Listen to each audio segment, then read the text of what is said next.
অন্য শিশুরা যখন খাতা কলম হাতে স্কুলে যায় কিংবা বন্ধুদের সাথে খেলায় মেতে ওঠে, তখন ১০ বছরের মরিয়মের দিন কাটে অসুস্থ মায়ের পাশে। জামালপুরের মেলান্দহের ফাতেমা বেগম দীর্ঘদিন ধরে লড়ছেন স্তন ক্যান্সারের সাথে। এক সময়ের হাসি খুশি পরিবারটি সুখ কেড়ে নিয়েছে এই রোগটি। আমার বেস্টের সমস্যা আছে, ১.৫ বছর ধরে পরীক্ষা নিরীক্ষা করছে, করার পরে ৩-৪ লাখ টাকা দিয়ে এমনি গেছে গা। ডাক্তারও বলছে ৭ লাখ টাকার মধ্যে আমি প্রথমবার আমার বলছে আমি সুস্থ হবো, তখনই ২ ধাপে গেছে গা ক্যান্সার। দিনমজুর স্বামী আব্দুর রহিম প্রবাস ছেড়ে দেশে ফিরেছেন স্ত্রীর পাশে থাকতে, কিন্তু চিকিৎসার খরচ চালাতে গিয়ে আজ তারা নিঃস্ব। স্যান্ডেলিনা সো, রূপচর্চায় আভিজাত্য। সবার কাছে, দেশবাসী সবার কাছে বলি যে আপনারা সবাই মিলে আমার 2টা বাচ্চার জন্য আমার সাহায্য করেন। আমি আমার বাচ্চার জন্য বাঁচতে চাই। আমি যদি মরে যাই, আমার বাচ্চা সৎমা অবশ্যই আসবে, কিন্তু আসলে আমার আদরটার মতো আদর পাবো না।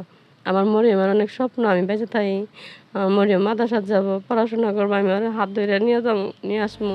সংসারের টানাটানিতে বন্ধ হয়ে গেছে মরিয়মের পড়াশোনা। 3য় শ্রেণীর এই পুতুল খেলার বয়সের শিশুটির কাঁধেই এখন রান্নাবান্না, ছোট বোনের দেখাশোনা আর অসুস্থ মায়ের সেবার পুরো ভার। প্রতি 21 দিন পরপর কেমোথেরাপির 20,000 টাকা জোটানো যেখানে অসম্ভব, সেখানে থমকে গেছে তার শৈশব।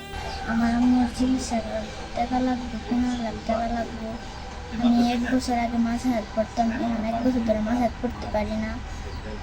যখন কেউ মাথা হাত যায় তখন মনে হয় যেন আমি মাথা হাত যায়, কিন্তু আমার আম্মুকে সারাদিন দেখতে হয়, 3 বেলা ওষুধ খাওয়াই দিতে হয়, কাপড় ধুয়ে দিতে হয়, রান্না করতে হয়, গোসল করাই দিতে হয়, আমার ছোট বোনকে দেখতে হয়।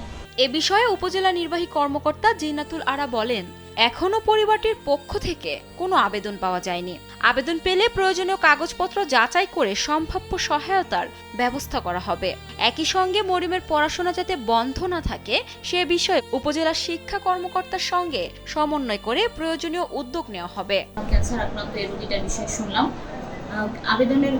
কোনো আবেদনের কপি আমরা এখন ওনার থেকে পাইনি। আমরা দ্রুত ওনাকে বলবো যে আমাদেরকে ওনার যথাযথ কাগজপত্র সহ উপজেলা প্রশাসনের কাছে আর্থিক সহায়তার আবেদন করতে, এবং একই সাথে ওনার যে বাচ্চাটা স্কুলে যাচ্ছে না বলে আপনারা বলছেন, এই বাচ্চাটাকে স্কুলে নেওয়ার জন্য আমরা প্রাথমিক শিক্ষা অফিসারের মাধ্যমে তদারকিতে নেব যে বাচ্চাটা যেন নিয়মিত এখন থেকে স্কুলে আসতে পারে, এবং তার পড়ালেখার সার্বিক খোঁজখবর আমরা উপজেলা প্রশাসনের পক্ষ থেকে নেব। এ পর্যন্ত প্রায় 8 লাখ টাকা খরচ করে জমিজমা সঞ্চয় সব হারিয়েছেন তারা। এখন আর পাওয়ার মতো কোনো ঋণও নেই। পরিবারটির আহ্বান, সমাজের বিত্তবান ও মানবিক মানুষ পাশে দাঁড়ালে হয়তো আবারও বাঁচার নতুন স্বপ্ন দেখতে পারে এই পরিবারটি। আশুরা জামান আশা, কালবেলা।